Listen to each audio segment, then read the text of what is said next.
Di suatu pagi di Baghdad, datang seorang ulama asing dari tanah jauh, berjubah putih dan bersorban rapi, lalu berteriak di tengah pasar. Siapa yang membaca Yasin bersama-sama? Siapa yang mengadakan tahlilan? Semuanya pelaku bid'ah. Suara itu membuat suasana riuh. Sebagian rakyat terdiam, sebagian bingung, dan tak sedikit yang marah. Bid'ah?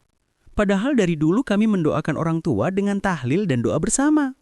Bisik seorang pedagang.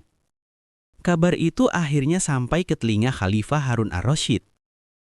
Beliau memanggil ulama asing itu ke istana, mencoba berdialog. Namun setiap argumen sang raja dijawab keras. Tidak ada di zaman Nabi, berarti haram dilakukan. Raja menghela napas panjang. Kalau begitu, panggilkan Abu Nawas, katanya dengan senyum tipis. Dia yang bisa menghadapi orang seperti ini. Tak lama kemudian, Abu Nawas datang ke istana. Ia berjalan santai, dengan langkah ringan dan wajah penuh senyum. Di tangannya ada tongkat kecil yang selalu dibawanya, bukan untuk bertarung, tapi untuk menandai bahwa ia datang bukan dengan otot, melainkan dengan otak. Sesampainya di hadapan raja, Abu Nawas membungkuk hormat. Salam untuk Amirul Mukminin yang selalu adil dan bijaksana. Raja tersenyum kecil. Abu Nawas, hari ini aku punya tamu dari jauh. Katanya, rakyat kita ini banyak melakukan bid'ah. Bid'ah? Tanya Abu Nawas pura-pura kaget. Wah, apakah aku juga termasuk, tuanku? Entahlah, kata raja sambil tersenyum lelah. Tanyakan saja pada tamuku ini. Duduklah di seberang mereka seorang ulama berwajah tegas. Sorbannya putih, janggutnya panjang, suaranya berat dan penuh keyakinan. Assalamualaikum, sapa Abu Nawas dengan ramah. Waalaikumsalam, jawabnya pendek. Nama saya Abu Nawas, dan Anda, wahai tuan ulama, dari mana datangnya? Aku datang dari tanah Hijaz, tempat suci yang penuh ilmu. Aku datang untuk memperbaiki amalan umat yang sudah banyak menyimpang. Abu Nawas tersenyum. Oh begitu, dan apa yang Anda anggap menyimpang, wahai ulama yang mulia? Bid'ah itu ini, tahlilan, yasinan, doa bersama setelah kematian, semua itu tidak pernah dilakukan Nabi, maka itu semua bid'ah, dan setiap bid'ah adalah sesat. Abu Nawas diam sejenak. Ia menatap wajah ulama itu sambil memainkan tongkat kecilnya. Boleh kutanya sedikit, wahai tuan ulama, katanya tenang. Tanyakan, aku siap menjawab dengan dalil. Ketika engkau datang ke Baghdad tadi, engkau naik apa? Naik kapal, kemudian menunggang kuda. Apakah Rasulullah pernah naik kapal ke Baghdad? Tidak, tentu saja tidak. Baghdad belum ada di zaman Nabi. Lalu apakah naik kapal itu bid'ah juga? Ulama itu berdaham. Itu urusan dunia, bukan ibadah. Abu Nawas tersenyum. Baiklah, jadi kalau duniawi boleh bid'ah, tapi kalau doa tidak boleh, begitu? Benar, jawab ulama itu cepat. Lalu bagaimana dengan menulis hadis dengan pena? Tanya Abu Nawas lagi. Tidak ada di zaman Nabi, tapi itu untuk menjaga ilmu. Oh, berarti bid'ah juga, tapi boleh karena tujuannya sama-sama baik. Yang satu menjaga ilmu, yang satu menjaga doa dan kasih sayang untuk orang mati. Raja yang sedari tadi menahan senyum mulai menepuk pelan pahanya, menahan tawa. Tapi Abu Nawas belum selesai. Ia menatap ulama itu lebih dalam. Wahai tuan ulama, kata Abu Nawas, boleh aku tahu, engkau makan dengan apa? Tentu saya dengan tangan kananku. Bagus. Tapi apakah Nabi pernah makan nasi dengan sendok seperti yang kau pakai di istana ini? Ulama itu melihat sendok di depannya.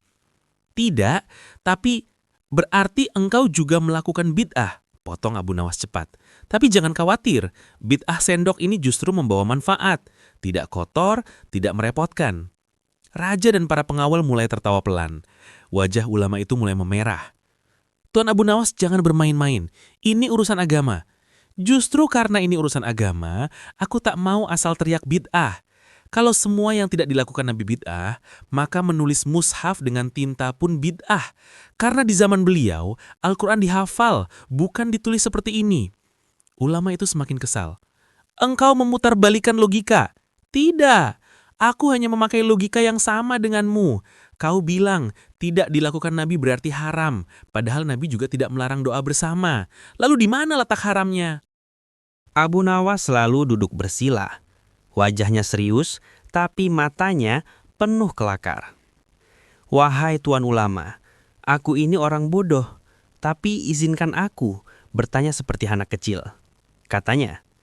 "Silahkan," jawab ulama itu dengan nada sombong. "Apakah Nabi pernah memakai baju seperti yang kau kenakan?" Ulama itu menatap jubahnya. "Tidak seperti ini, tapi mirip." "Apakah Nabi pernah memakai jam tangan?" "Tentu saja tidak." "Apakah Nabi pernah menaruh kitab di rak seperti ini?" "Tidak." "Nah," Abu Nawas menepuk tangan pelan. "Kalau begitu, istanamu ini penuh bid'ah. Tapi anehnya, kenapa engkau hanya memilih doa yang dianggap sesat?" Raja tak bisa menahan tawa lagi. Namun Abu Nawas belum puas. Ia menatap ulama itu dengan wajah lebih lembut. "Aku tahu maksudmu baik, Tuan. Kau ingin menjaga agama agar tetap murni. Tapi agama bukan hanya kumpulan perintah dan larangan. Agama juga cinta, niat, dan makna. Ketahuilah," lanjut Abu Nawas, "ketika seseorang membaca Yasin untuk orang tuanya, bukan karena ingin membuat ibadah baru, tapi karena ingin berdoa bersama agar pahala sampai kepada yang dicintainya. Bukankah doa adalah kebaikan?" Ulama itu diam, menunduk sedikit. Tapi itu tidak ada contohnya dari Nabi," katanya pelan. "Tidak semua yang tidak dicontohkan berarti salah," jawab Abu Nawas lembut. "Nabi tidak pernah menutup kitab dengan sampul kulit. Tapi kita lakukan karena menjaga kehormatan. Nabi tidak pernah pakai sandal buatan Persia, tapi beliau tidak melarang. Kenapa? Karena niatnya bukan untuk melawan sunnah, tapi untuk menambah manfaat." Raja menatap Abu Nawas dengan bangga. "Kau benar-benar membuat istana ini hidup kembali dengan logikamu." Tapi Abu Nawas belum berhenti. Ia menatap ulama itu dengan senyum jenaka. "Kalau begitu, aku punya pertanyaan terakhir," katanya. "Silakan," jawab ulama itu dengan suara agak lemah. "Apakah Nabi pernah melarang tahlilan?" "Tidak." "Apakah Nabi pernah melarang doa bersama?" "Tidak juga."